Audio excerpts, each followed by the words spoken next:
Every day, Ukrainians are taking to the streets to fight for their homeland, but they are not empty-handed. As I mentioned before, their government is distributing thousands of automatic rifles to civilians and urging citizens to make their own Molotov cocktails. This as all men aged 18 to 60 are actually banned from leaving the country so that they can fight. Joining us now are two Ukrainian civilians going to fight, Ruslan Somchuk and Yuri Solodovnik. Welcome to both of you. Your country is saying you can't leave Ukraine. You need to stay and fight, but it sounds like you two want to stay and fight. No, that's not right.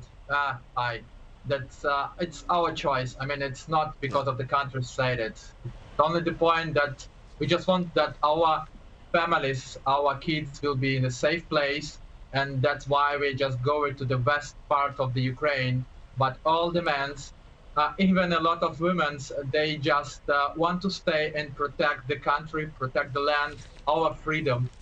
And yeah, you're right. You said it. I mean, that we got it. We are not military. We just civil people. We have a different occupation before that war. But now we just only have one occupation: protect our land, protect our freedom. And some of us got the rifles. Some of us prepared the Molotov cocktails. And we will stop them. We will, anyway, we will, I don't have words how to say it. I mean, it's still, you can't believe it that. The problem that it's like 21st century and this happens, it's like unbelievable, but it's true. That's what's already 3 days. And you have to live with that animal fear for all around you. But anyway, I mean, we will protect ourselves. And I want just to say, we Ukrainians, we will never give up. We will fight till the last Ukraine, till the victory in our freedom. Right.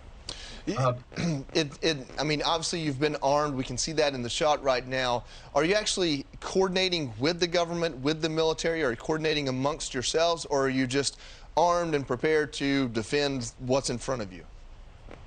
Yeah, right. We just in the territory or civil defense. I mean, it's like the civil, they go to the local, it's not the government, but let's say local districts where you're located, where you are, and you just sign it that, and they coordinated that within the territory to protect the territory. And the military, they protect, I would say, maybe more important stuff like, I don't know, the borders, others, yeah. And we help them to protect in case it's needed.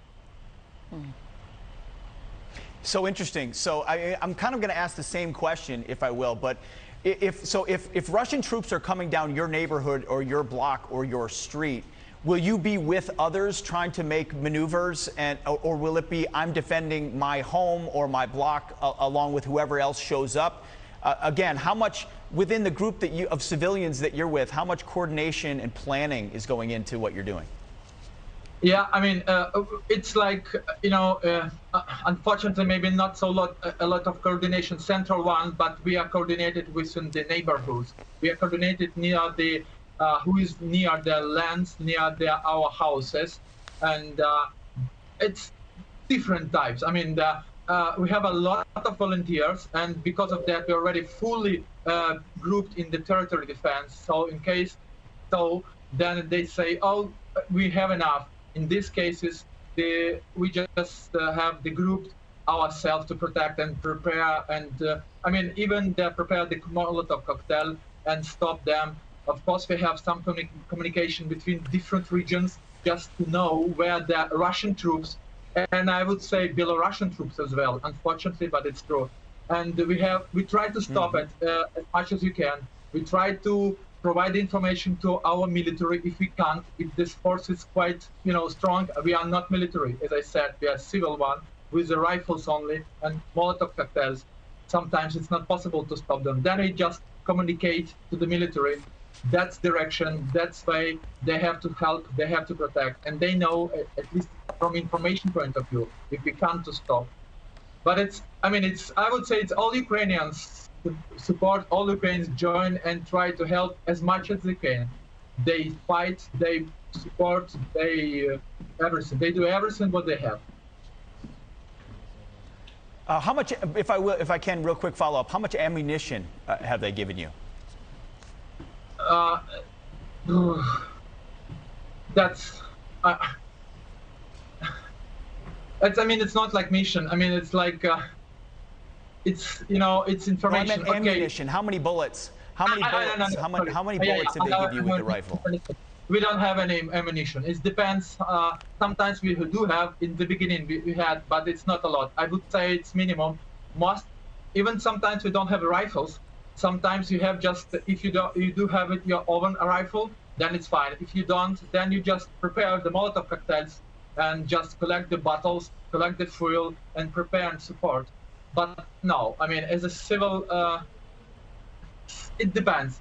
So much volunteers, so much people, and I think nobody was expected so much involvement in that. That's why not all of us have the rifles and ammunition. I think it's quite minimum. So, Ruslan, we should point out to the audience that you're joined there by Yuri. Yuri doesn't speak English. You're handling most of the questions, and if he'll forgive me for noticing, there's also an age difference between the two of you. So I would love if you could bring Yuri into this answer as well, Ruslan. I'm curious as to why you're so passionate, why your fellow Ukrainians are so passionate. I'm going to ask that Yuri might be able to provide perspective on this. What have you lived through? Did he see the Soviet years? You saw the years before the color revolution. What is it about today that is you so passionately want to defend versus what you've experienced in the past? I know that you tried to ask the Yuri, but yes, you're right. His English not so well, and I'm not sure that he has understood that question. Can I answer to that? I mean, I was also in USSR. It's not because of my face. I'm more than 40. I'm 42. So you look so young. What's in the water there? Yeah, I mean, yeah, I was lived in the USSR. I was involved on that times. I just can explain. I don't know. That's quite few words about that. You know, Ukrainians, we are free nation. Once we breathe and feel the freedom from the big F, we never ever will back to USSR, never back to the Russian empires, whatever it will be called. Trust me and believe. I mean, it's not like the words to the TV, it's the deals. And you know why it's, I mean, all support. Now, the young people, the young Ukrainians, they are protect 18, 19 years old. They protect the Ukraine because they decide. Nobody just have say you have to, they have to. They decided, and they died because of Ukraine. I mean, they have to live, but they die.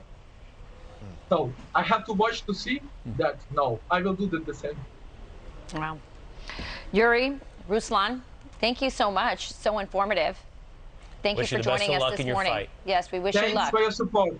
Thanks for your support. Hope it will be more support to Ukraine. Thanks a lot. We're praying for you.